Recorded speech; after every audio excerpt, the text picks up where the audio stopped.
What's going on, friends, and thramly? It is yet another glorious day here in the United States of Siege. As a matter of fact, it is the Saturday before Easter. Now, I don't know whether that matters to anybody in particular. I mean, I'm not saying that it doesn't, right? I mean, to be fair, I'll be honest, I'm agnostic, which means I'm spiritual. I believe in a higher power. Generally, I just don't know what, to necessarily ascribe that higher power to. Fair. That said, I'm not here to yuck anybody's yum, but let's talk a little bit about religion because it's kind of come up a bit lately, right? And in ways that are unexpected and a bit disturbing because part of the problem that we're dealing with in this country right now is the rise of white Christian nationalism. And white nationalism alone is problematic. But when you add Christian in there is where it gets particularly ugly because historically, particularly in this country, religion, Christianity, has been used as a guise to subjugate people, especially a lot of people who look like me, a lot of people who are on those ICE lists, right? As far as keeping us in line, keeping us humble, basically just using the promise or control over an afterlife to maintain control over us in this life. I mean, if we want to get real technical, just the whole concept of white Jesus, right? I mean, if you look at the region, pretty sure he had some melanin or skin cancer. Just saying. But questionable religious humor aside, we need to look at the fact that there's been a lot of evil historically done in the name of religion. Look at the Crusades, right? Like that alone should be answer enough. And the reason why I'm mentioning any and all of this Easter Eve, if you will, is because earlier this week we had a religious figure, and I'm not even going to be bothered to look up her name, but basically equating Trump to Jesus, which while I'm sure that feeds his ego in ways that is disturbing and nauseating, it is also wildly inaccurate and furthers this narrative that Trump is this chosen figure.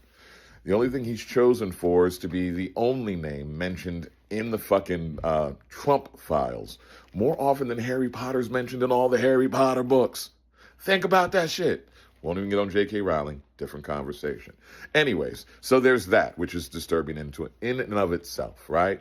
But beyond that, what we're dealing with is I just saw an article about this FEMA chief, this guy named Greg Phillips, who apparently claims to have recently been teleported by God into a Waffle House in Rome, Georgia.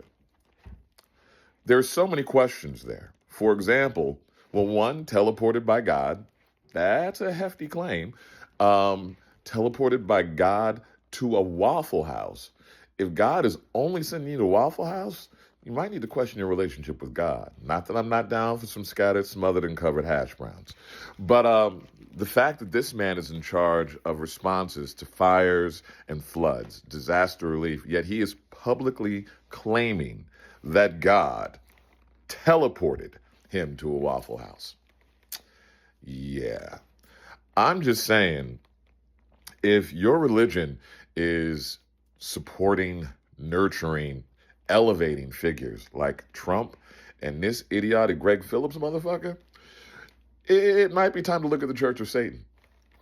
No, but more importantly, right, like let's talk biblically then, because historically, while Christianity has its flaws, the tenets, the 10 Commandments, generally good guidelines.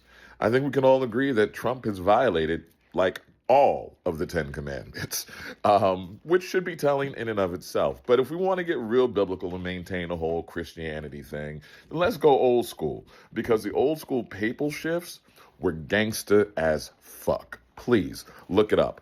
For example, in transitioning from one papal reign to another, the newest pope at one point decided to dig up the remains of the previous pope, try those remains, and then proceed to desecrate that corpse as punishment for crimes perceived against the religion, I guess. My point being, it might be time for us to get old school Catholic petty when it comes to Trump and this regime, right? Because we already said that death is too good, hell is too good. So maybe old school Catholicism is the way to go. Food for thought on this Easter weekend. Your rage is absolutely justified, and today is as good a day as any to rise the fuck